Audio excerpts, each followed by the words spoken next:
بسم اللہ الرحمن الرحیم الحمد للہ وکفا وسلام علی عبادہ الذین اصطفى ما بعد فقال النبی صلی اللہ علیہ وسلم ان اعظم النکاح برکہ ایسرہ مؤونہ او کما قال صلی اللہ علیہ وسلم۔ محترم بزرگوں، دوستوں، میرے دینی اور ایمانی بھائیوں، پچھلے دنوں عراق کے ایک شہر ہمدان میں شادی کے دوران جو واقعہ ہوا وہ سوشل میڈیا کے ذریعے سے تقریباً ساری دنیا کے لوگوں نے دیکھا کہ ایک شادی مکمل انتظام اور انصرام کے ساتھ چل رہی تھی۔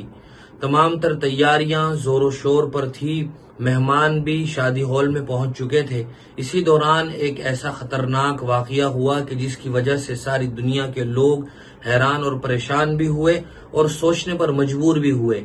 یہ واقعہ ایسا دلدوز ہے کہ جو ہم سب کے لیے سبق آموز ہے اور عبرت انگیز ہے، اور جناب نبی کریم صلی اللہ علیہ وسلم نے اپنی حدیث میں جو بات ارشاد فرمائی ہے وہ بات بھی ہم کھلی کتاب کی طرح دیکھ رہے ہیں۔ جناب نبی کریم صلی اللہ علیہ وسلم نے اپنی حدیث میں ارشاد فرمایا ان اعظم النکاح برکہ ایسرہ مؤونہ،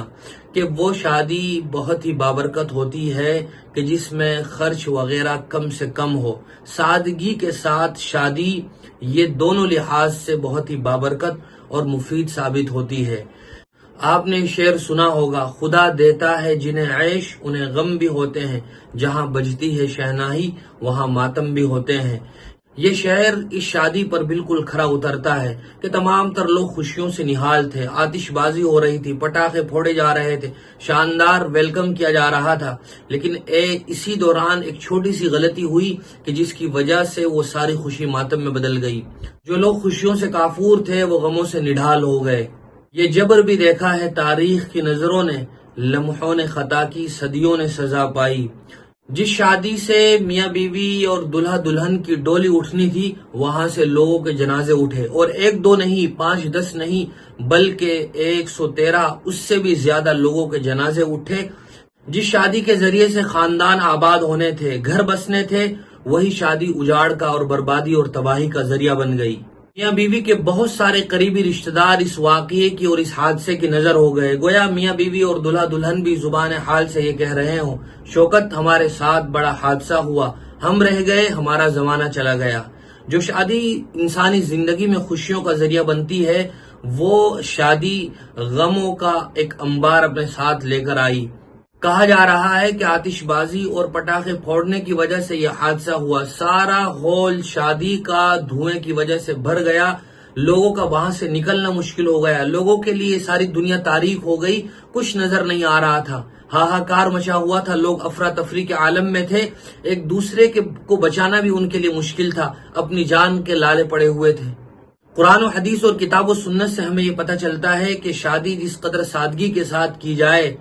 اور رسم و رواج اور بدعات و خرافات سے اوپر اٹھ کر کی جائے، وہ شادی اتنی ہی بابرکت ہوتی ہے، اتنی ہی آسان ہوتی ہے، میاں بیوی میں اور آپس میں خاندانوں میں محبت کا ذریعہ ہوتی ہے۔ اور جن شادیوں میں فضول خرچی ہو، واہواہی ہو، صرف نام و نمود اور نمائش لوگوں کو دکھانے کے لیے اس میں وہ سب رسم و رواج کیے جا رہے ہوں جن کا سنت اور شریعت سے کوئی تعلق نہیں ہے، تو ایسی شادیاں عام طور پر تباہی کا ذریعہ ہوتی ہیں۔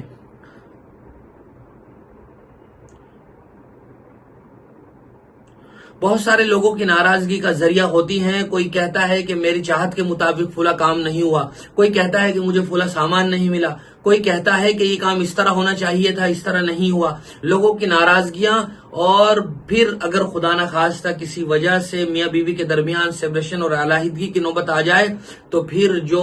لڑائی کا اور جنگ کا ایک لمبا سلسلہ شروع ہوتا ہے وہ ختم ہونے کا نام نہیں لیتا۔ اللہ تعالیٰ قرآن مجید میں ارشاد فرماتے ہیں ان المبذرین کانوا اخوان الشیاطین، کہ فضول خرچی کرنے والے یہ شیطان کے بھائی ہیں۔ شادیوں میں آج کل جو کچھ کیا جا رہا ہے، وہ ناچ گانا ہو، وہ میوزک ہو، ڈانس ہو، اسی طرح آتش بازی اور پٹاخہ بازی ہو، اس کے علاوہ بارات کے نام پر یا یہ کہ دوسرے خرافات کے نام پر جو کچھ کیا جا رہا ہے وہ سراسر فضول خرچی ہے۔ اللہ تعالی ہم سب کو صحیح سمجھ نصیب فرمائے اور شریعت و سنت پر عمل کرنے والا بنائے۔ وآخر دعوانا الحمدللہ رب العالمین۔